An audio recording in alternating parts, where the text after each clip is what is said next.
Welcome to the Deep Dive. Today, we're going to be tackling a concept that's, well, it's intriguing and it's everywhere. The free rider problem. Yeah. It's a kind of a philosophical brain teaser with implications that reach well beyond the classroom. Yeah, you're right. It really touches on everything from economics and politics to even, our everyday moral choices. We're going to be drawing a lot from the Stanford Encyclopedia Philosophy for this deep dive, which is a really great source of, reliable, peer-reviewed information on, well, basically everything in philosophy. Just imagine a scenario where everyone benefits if everyone just chips in a little. Yeah. Less pollution, Yeah. better public services, stronger social movements, like all the things. Sounds pretty good in theory, right? Yeah. But there's a catch. It's often individually rational to just skip doing your part and just enjoy the benefits from everyone else's efforts. Yeah.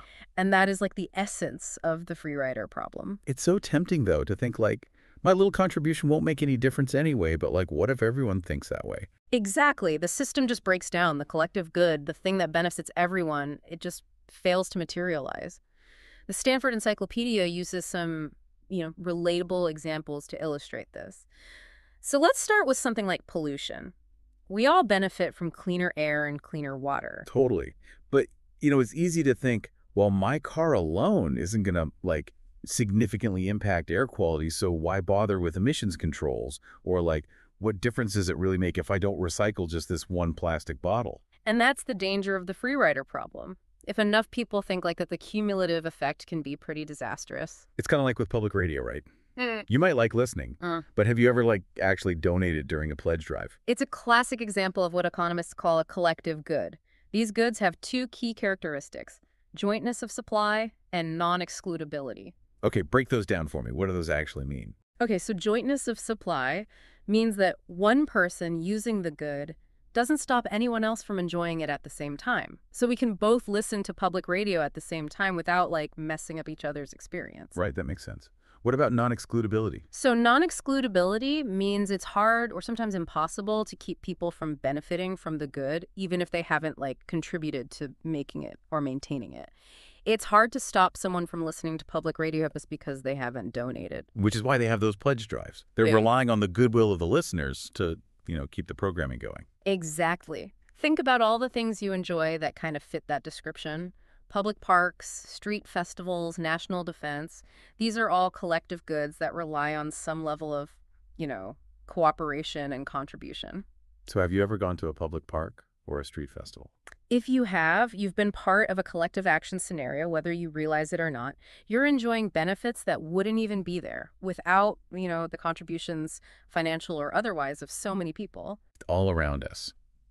Now, to really get into, like, the mechanics of the free rider problem, we need to talk about the prisoner's dilemma. Yes. The prisoner's dilemma. It's this classic model from game theory that I think perfectly shows the challenges of collective action. It's like, imagine two people who got arrested for a crime and they're put in separate cells. They can't talk. Oh, okay. So far, so good.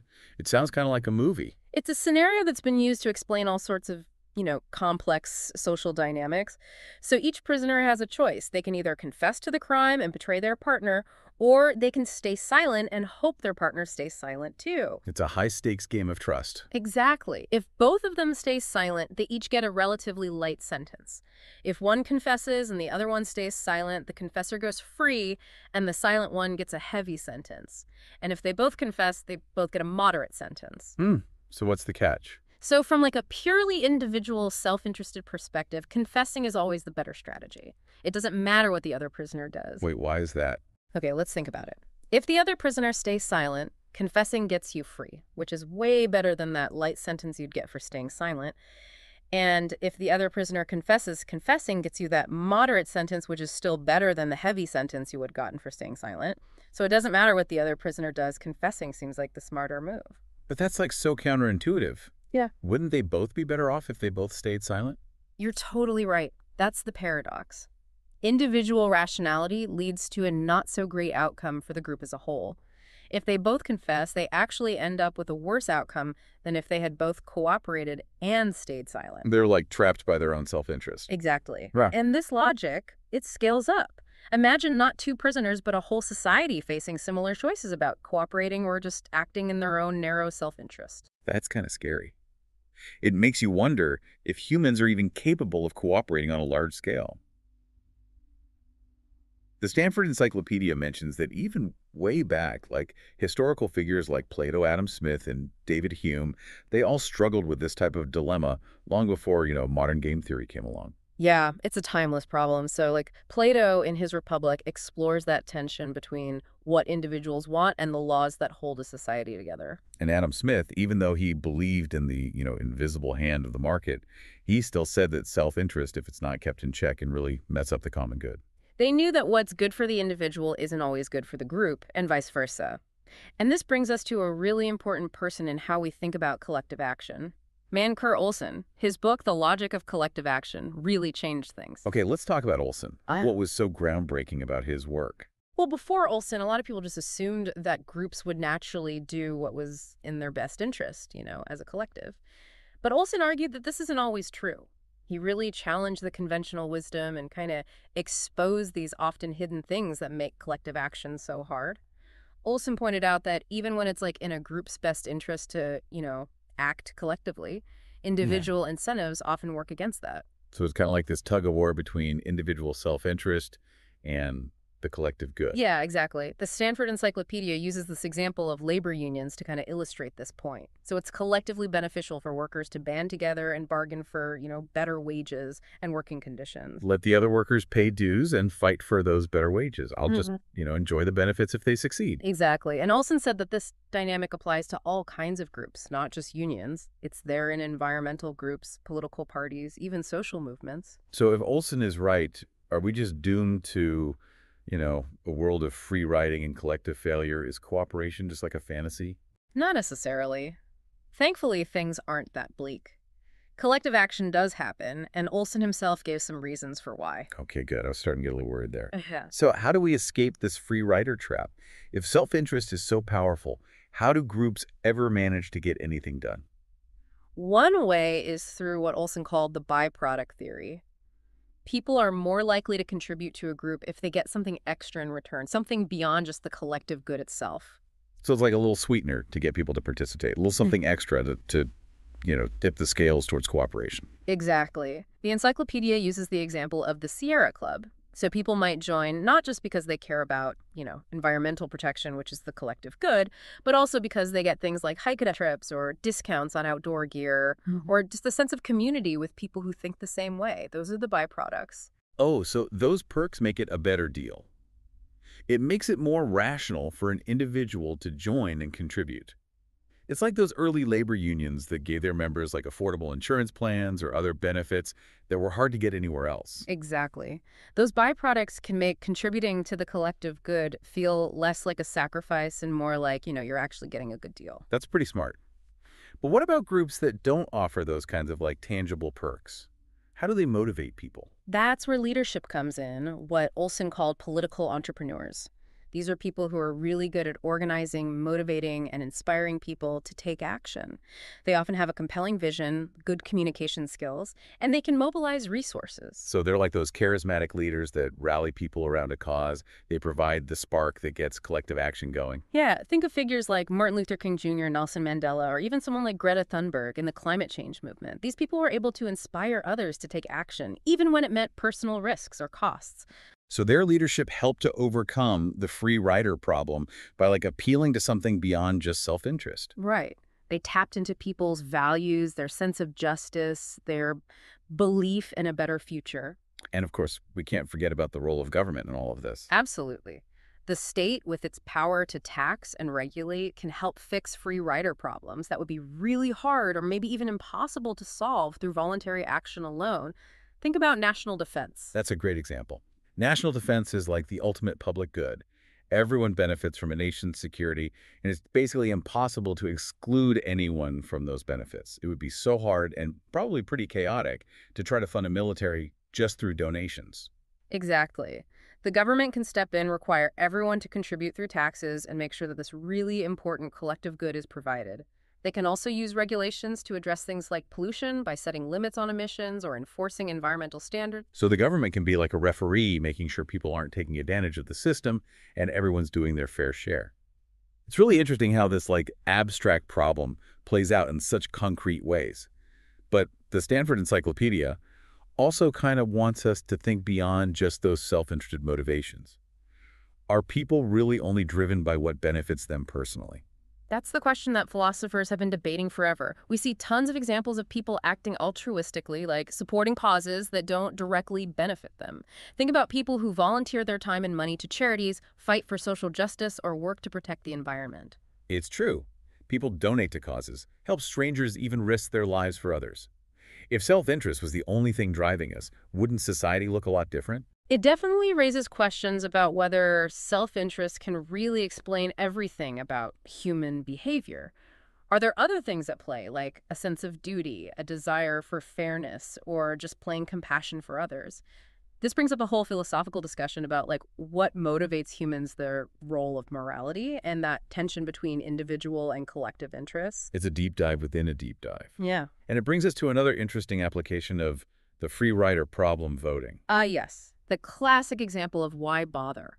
If we just follow the logic of pure self-interest voting can seem totally irrational. In a big election, your one vote is probably not going to change the outcome.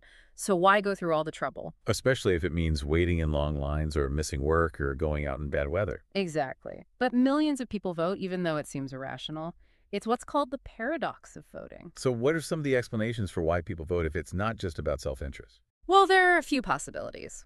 Some people might vote out of habit or just because they feel like it's their duty as a citizen. Others might feel pressured by society to vote or worried about what people will think if they don't. Some might actually believe, even though it's unlikely that their one vote will make a difference. It makes you wonder what the will of the people really means if people are voting for all sorts of different reasons and not just based on what they think is best for them personally. It definitely makes our understanding of democracy a lot more complicated. Mhm. Are people voting based on what they know about policies, or are they driven by things that aren't so rational? Yeah. How do we even interpret the results of an election if people are voting for so many different reasons? It's a real puzzle, and I bet it keeps political scientists up at night. All right, let's switch gears a bit and tackle a question that's both ethical and philosophical. Is free riding always wrong? Or are there times when it's okay morally or even necessary? That's a great question. This gets to the heart of the moral implications of the free rider problem. The Stanford Encyclopedia explores some really interesting ideas here, especially the concepts of fairness and mutuality of restrictions. So it's not just about whether it's smart to free ride, but whether it's morally right. Exactly. Philosophers like H.L.A. Hart and John Rawls have really thought hard about this question. Hart, for example, argued that when people are working together in something, those who benefit from everyone else's efforts have a responsibility to give back. It's like this unspoken agreement. If you're enjoying the results of a group effort, you have to do your fair share. Right. And Rawls added the idea of voluntary acceptance. He said this obligation to be fair is even stronger when you've chosen to benefit from a cooperative system. You can't really justify free riding if you're actively choosing to be part of a system where everyone needs to contribute. That makes sense. You can't have your cake and eat it too. You can't enjoy the benefits without helping to keep it going. Oh. But the encyclopedia also says that things aren't always so clear-cut. Let's think about some everyday examples. Imagine everyone in a house agrees to share chores equally. Sounds fair, right? Definitely. Everyone contributes, and everyone gets to live in a clean and organized space. But what if one person just never does their chores? What if they leave their dishes piled up their clothes all over the place and just don't do what they're supposed to do? Everyone else has to pick up the slack, basically doing their work for them. It just seems unfair. Yeah. They're getting the benefits of a clean home without doing any of the work. It's like free riding on a smaller scale. Exactly. Or think about a neighborhood watch program where only a few people actually participate. They're spending their time, energy, and maybe even putting themselves at risk to keep the whole neighborhood safe. While everyone else is just free riding, enjoying the peace of mind without doing anything themselves. And it can be the same with paying taxes. Taxes pay for public services that benefit everyone, like schools, roads, healthcare, social safety nets. If someone doesn't pay their taxes, they're free riding on everyone else. They're using these public services without contributing their fair share. It all comes back to fairness and giving back. We benefit from living in a society where people generally cooperate, contribute to the common good, and follow the rules. But the free rider problem shows that tension between what individuals want and what's good for the group. And it brings up some tough moral questions. When is it okay to benefit without contributing? And when does free riding go from being a smart but selfish choice to something that's just plain wrong? It really makes you think, it's not always easy to know the right thing to do, especially when you consider things like individual situations, different abilities, and different ethical ideas. It seems like we keep coming back to this question. Where is the line between free riding that's okay and free riding that's not? It's a question that's bothered philosophers for a long time. Is it ever all right to take advantage of a system even if you think you have a good reason? What about people who just can't contribute, even if they want to? That's a good point. What about someone who's going through something really hard, like a serious illness, or they're struggling financially? Can we really expect them to contribute the same way as someone who's doing well? That's where it gets tricky. The idea of fairness itself gets more complicated. Are we talking about everyone ending up with the same thing or everyone putting in the same amount of effort? And how do you even measure effort in a way that takes into account everyone's individual situations and challenges? It's a tough one for sure. Hmm. But after all this time talking about the free rider problem, what's the main takeaway for our listeners? What should they be thinking about as they go about their lives? I think the biggest thing is just awareness.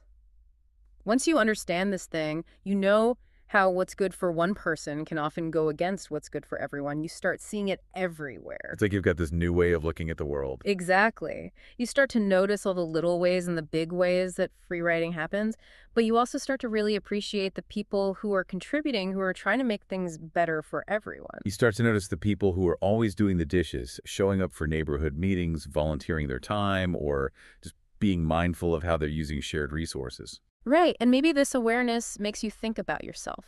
You might start asking, am I doing my part? Am I taking advantage of things? How can I be part of the solution instead of part of the problem?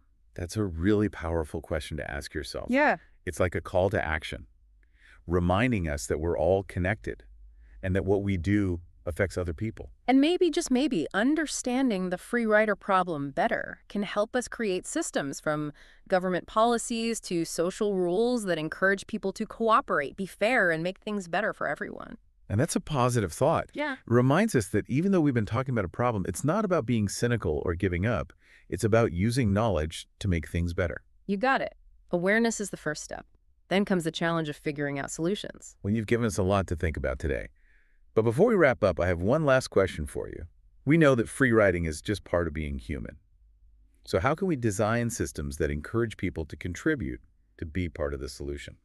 What are some things we can do? That's the big question. And it's one that deserves its own deep dive.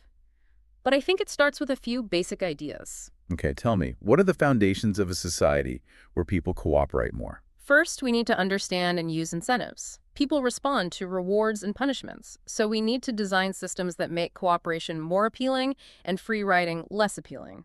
This could be things like tax breaks for donating to charity, giving perks to people who always participate in community stuff, or even just giving praise and recognition to people who go above and beyond. So it's about making cooperation feel good, both like on the inside and with actual reward. Exactly. But it's not just about giving rewards. Sometimes you need consequences, too. We might need stricter rules for people who are obviously free riding, like fines for not paying taxes or making sure rules and regulations are enforced. It's about finding that balance between encouraging good behavior and discouraging bad behavior. Right.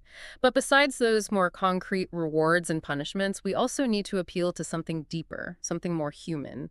We need to tap into people's sense of fairness, their desire to be part of something bigger than themselves, their natural ability to feel empathy and compassion.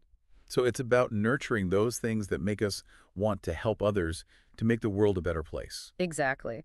This could mean promoting ethical education, building a sense of community and shared responsibility, showing inspiring stories of people cooperating and being selfless, and even just encouraging people to talk openly and thoughtfully about the problems we face as a society. It sounds like we need a bunch of different approaches. Yeah. A mix of smart policies, strong social norms, and a real commitment to building a culture of cooperation.